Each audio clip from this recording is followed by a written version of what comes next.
अपने दिन की कीजिए शुरुआत अध्यात्म के साथ। देखिए धर्म गंगा कार्यक्रम प्रत्येक दिन सुबह 9 बजे नए एपिसोड में नई जानकारी और प्रसंगों के साथ होंगी अध्यात्म की बात। पेश है धर्म गंगा कार्यक्रम। नमस्कार, सुप्रभात, जय श्री राधे। मैं दिलजीत फिर एक बार आपके साथ उपस्थित हूँ आज शुक्रवार को धर्मगंगा कार्यक्रम में। और आज हम इस कार्यक्रम में जानेंगे राशि के विषय में कि आखिर राशि क्या होती है और राशि किस प्रकार काम करती है। जो लोगों का नाम होता है नामाकरण के अनुसार, जो उनके अल्फ़ाबेट होते हैं उसके अनुसार राशि को कैसे पहचाना जा सके, इन्हीं सब तथ्यों को लेकर एक बार फिर हमारे साथ मौजूद है प्रसिद्ध कथावाचक आचार्य पंडित धीरज झा धर्मेश जी महाराज। सबसे पहले महाराज जी आपका स्वागत है। जय श्री राधे, आप सभी को सुप्रभात। और आज हम महाराज जी से जानेंगे कि राशि क्या होती है और किस प्रकार राशि तय की जाती है लोगों की अल्फ़ाबेट के अनुसार। महाराज जी, सबसे पहला प्रश्न आपसे कि राशि क्या होती है। देखिए, राशि क्या होती है और कैसे मनुष्य जीवन पे राशि का प्रभाव पड़ता है। जिस समय हमारे आपके घर में किसी नवजात बच्चे या बच्ची का आगमन होता है, उस समय जो आकाश में ग्रहों की स्थिति रहती है, नवग्रह मंडल में, हमारे वायुमंडल में जो ग्रह की अवस्था होती है, जन्म के समय, जन्म की तिथि, जन्म का स्थान, कुल गोत्र के आधार पे उनके ग्रहीय अवस्था का ज्ञात कर ज्योतिषीय गणना के आधार पे हम अपने पंचांग के हिसाब से उनके ग्रह चक्र, लग्न कुंडली, चंद्र कुंडली और जन्म कुंडली का हम निर्माण करते हैं। उसी हिसाब से ये राशियों का निरूपण होता है।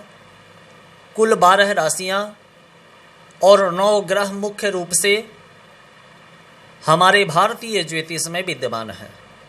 3 ग्रह और हमारे रिसर्चरों ने शोध किया है, लेकिन वे सभी आंशिक ग्रह हैं।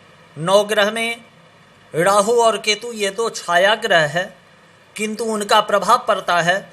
जैसे समुद्र मंथन हुआ तो अमृत पान के समय अपना स्वरूप बदलकर एक असुर ने अमृत का पान किया। देवताओं ने देखकर उसे उसी समय मृत्यु दंड दिया, किंतु अमृत पी लिया था, तो अमृत पीने के कारण उसका शरीर और मस्तक अलग हो गया, फिर भी दोनों जीवित हो गया। वही राहु और केतु है। तो इस तरह से 12 राशियां हैं। और उस समय जो ग्रह अवस्था के अनुसार नाम के प्रथम अक्षर को राशि से जोड़कर हमारे ज्योतिषियों ने अलग अलग शब्दों को चयनित किया, जो कौन शब्द से जिस शब्द से जिनका नाम प्रारंभ हो रहा है वे किस राशि के होंगे, ऐसा संकेत उन्होंने बताया। अब विस्तृत इस विषय पे चर्चा करने के लिए शब्दों के हिसाब से मुझे ये बताना होगा जो किस राशि वाले कौन व्यक्ति होंगे। तो राशियों की श्रेणी में सबसे पहले आता है मेष। मेष राशि में चू, जिनका नाम चू से शुरू होता है, चू, चे, चो, ला, ली, लू, ले, लो, अ, इतने शब्द से जिनका नाम शुरू होता है वे मेष राशि में आएंगे। उनका स्वामी मंगल होगा और मंगल को अनुकूल करने के लिए या जो मेष राशि वाले हैं उनके राशि का मुख्य रत्न मूंगा होगा। मैं सब एक साथ इसलिए बताता हूं क्योंकि दर्शकों का बार बार ये शंका आता रहता है जो अगर ये राशि है तो हम क्या करें। तो इतने शब्द से जिनका नाम हो रहा है उनका राशि मेष हुआ, उनका स्वामी मंगल हुआ। मंगल का मुख्य रत्न इटालियन मूंगा है, जो मंगलवार के रोज दाहिने हाथ की अनामिका उंगली में स्वर्ण या पीतल तांबा में बनवाकर मंगल के मंत्र से अभिमंत्रित कर मंगलवार को धारण करने से मंगल अनुकूल होता है। दूसरे राशि की श्रेणी में वृष राशि आते हैं। वृष का स्वामी शुक्र है। जिन लोगों का नाम ई, उ, ए, ओ, वा, वी, वू, वे, वो, इन शब्दों से जिनका नाम शुरू हो रहा है वे वृष राशि में आते हैं। वृष का स्वामी शुक्र है। शुक्र कला, सौंदर्य, भोग, विलास, आनंद, आलस का स्वरूप है। शुक्र को अनुकूल करने के लिए या वृष राशि के लोगों को अपने ग्रह स्वामी को प्रसन्न करने के लिए अनामिका या तर्जनी उंगली में शुक्रवार के रोज डायमंड या सफेद पोखराज या ओपल या स्फटिक, इनमें से कोई भी रत्न या उपरत्न चांदी में बनवाकर शुक्रवार के रोज शुक्र के मंत्रों से अभिमंत्रित कर दाहिने हाथ की अनामिका में या अंगूठा के बगल वाले तर्जनी में धारण करें। पर ध्यान रहे, कोई भी रत्न धारण करने से पहले अपने हस्तरेखा और कुंडली के आधार पे आसपास के किसी सहयोगी, आसपास के किसी ज्योतिष वास्तु विशेषज्ञ लोगों से संपर्क करके ही रत्न धारण करें। क्योंकि रत्न अगर प्रामाणिक होगा, रत्न अगर सही रत्न होगा तो वह फायदा नहीं तो नुकसान अवश्य करेगा। तो शुक्र राशि वाले इसका इस्तेमाल कर सकते हैं।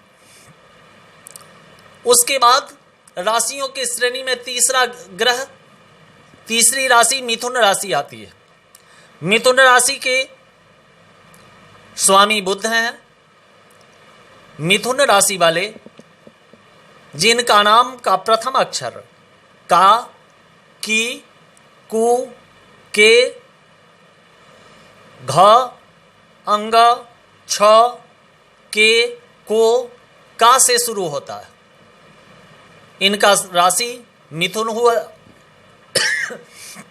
मिथुन राशि का स्वामी बुध है।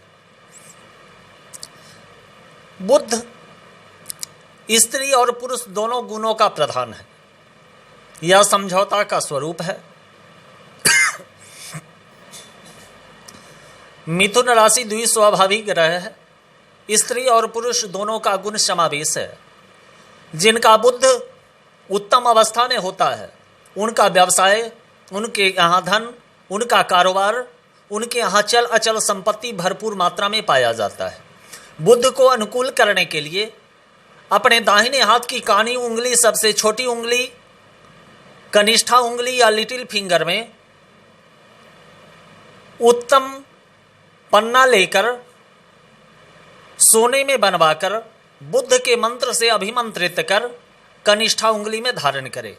जो लोग धन अभाव के कारण पन्ना नहीं धारण कर सकते वे लोग ऑनेक्स, पेरिडोट, फिरोजा या हरा हकीक को ब्राउंज में बनवाकर बुधवार के रोज बुध के मंत्र से अभिमंत्रित कर कनिष्ठा उंगली में धारण कर सकते हैं, जिससे उनका बुध अनुकूल हो, मिथुन राशि का स्वामी अनुकूल हो और उनके जीवन में धन का आगमन हो।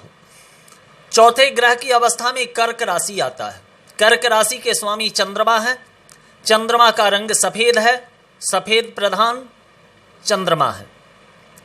जिन लोगों का नाम का पहला अक्षर ही, हु, हे, हो, हा, डा, डी, डू, डे, डो से शुरू होता है, इन लोगों का राशि कर्क हुआ, स्वामी चंद्रमा हुआ। चंद्रमा शीतलता, शांति, गंभीरता, धैर्य का स्वरूप है। जो लोग अकारण गुस्से में हो जाते हैं, जिनके मन के अंदर हड़बड़ाहट, बेचैनी बनी रहती है, हमेशा अशांत रहते हैं, चिड़चिड़ापन जिनका स्वभाव रहता है, उनका चंद्रमा अनुकूल नहीं होता। चंद्रमा को अनुकूल करने के लिए अपने हाथ की छोटी उंगली में उत्तम मोती, बसरे का मोती आता है। बसरे का मोती चांदी में बनवाकर चंद्रवार के दिन, सोमवार के दिन चंद्रमा के मंत्र से अभिमंत्रित कर अपनी सबसे छोटी उंगली में धारण करें। जो लोग बसरे का मोती धनाभाव के कारण धारण नहीं कर सकते, वे सामान्य सीप मोती या शंख मोती धारण कर सकते। जो शंख मोती भी नहीं धारण कर सकते, उनके लिए सबसे सस्ता सुंदर चंद्रकांत मणि आता है, जिसको मून स्टोन बोलते हैं। मून स्टोन को चांदी में बनवाकर सबसे छोटी उंगली कानी उंगली में धारण करें और चंद्रमा को इसके द्वारा अनुकूल किया जा सकता है। ग्रहों की अवस्था में 5वें ग्रह में सिंह राशि आता है। सिंह राशि का स्वामी सूर्य है।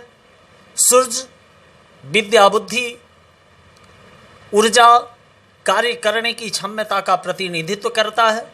जिन लोगों के नाम का पहला अक्षर मा, मी, मू, में, मो, टा, टी, टू, टे से शुरू होता है, इनका राशि सिंह है, स्वामी सूर्य है। अगर सूर्य आपका अनुकूल नहीं होगा तो जीवन में हमेशा असफलताएं ही हाथ लगेगी। आप बहुत परिश्रम करके विद्या अध्ययन करेंगे, पर एग्जाम में, परीक्षा में अच्छे अंक आप प्राप्त नहीं कर पाएंगे। पूरे दिन बहुत परिश्रम करके आप अपने कारोबार को आगे बढ़ाएंगे, परंतु आपके कारोबार में संध्या काल में कोई सफलता नहीं मिलेगी, आप निराश हो जाएंगे। तो इन सभी समस्याओं के शमन के लिए आप सूर्य को अनुकूल करें। सूर्य अनुकूल करने के लिए भगवान सूर्य को आप जल दे सकते हैं, उससे सिंह राशि के स्वामी सूर्य प्रसन्न होंगे। आदित्य हृदय स्तोत्र का पाठ कर सकते हैं, उससे भगवान सूर्य प्रसन्न होंगे। उसके पश्चात रत्नों की दुनिया में आप आए तो उत्तम तरीके का बर्मा माणिक अपने वजन के 10 केजी पे 1 रत्ती के हिसाब से, जैसे अगर आपका वजन 70 किलो है तो 7 रत्ती का बर्मा माणिक सोने की अंगूठी में या तांबे की अंगूठी में बनवाकर रविवार के दिन दाहिने हाथ की अनामिका उंगली में सूर्य के मंत्र से अभिमंत्रित प्राण प्रतिष्ठित कर उसे आप धारण कर सकते हैं। धन अभाव हो अगर आपके जीवन में तो फिर कांजियम माणिक, करूर माणिक, पोटा माणिक या स्टार माणिक आप पहन सकते हैं। उससे भी अगर आप सस्ता रत्न पहनना चाहें तो आप लालरी या लाल हकीक तांबे में बनवाकर रविवार के रोज दाहिने हाथ के अनामिका में धारण कर सूर्य को अनुकूल कर सकते हैं। छठे ग्रह की श्रेणी में कन्या राशि आता है। कन्या राशि के भी स्वामी बुध हैं। बुध को अनुकूल करने से जीवन में धन का भरपूर आगमन होता है। जिन लोगों के नाम का अक्षर टो, पा, पी, पू, स, न, ठ, पे, पो से शुरू होता है, इन लोगों का राशि स्वामी बुध, राशि कन्या। ये लोग भी कोलंबिया पन्ना, ब्राजील पन्ना, उड़ीसा पन्ना, म्यांमार पन्ना इन रत्नों को धारण कर सकते हैं। अगर उनके जीवन में धन का अभाव हो तो फिरोजा पहन सकते हैं, ऑनेक्स पहन सकते हैं या हरा हकीक पहन सकते हैं। उत्तम तो रहेगा जो अच्छा पन्ना लेकर सोने में बनवाकर आप कानी उंगली में पहने। धन का अभाव हो तो पन्ना का उपरत्न लेकर ब्राउंच में बनवाकर बुद्ध के मंत्र से अभिमंत्रित कर उसे धारण करें तो आपका बुद्ध अनुकूल हो। तो ये थे हमारे साथ महाराज जी, और जैसा कि इन्होंने बताया कि कुल 12 राशि होती है और 12 राशियों में से आज 6 राशियों पे चर्चा हुई। आप बने रहें हमारे साथ धर्मगंगा कार्यक्रम में। हम आगे के भी एपिसोड में जो 6 राशि बच गई है उन पे चर्चा करेंगे आपके साथ, और तब तक के लिए नमस्कार।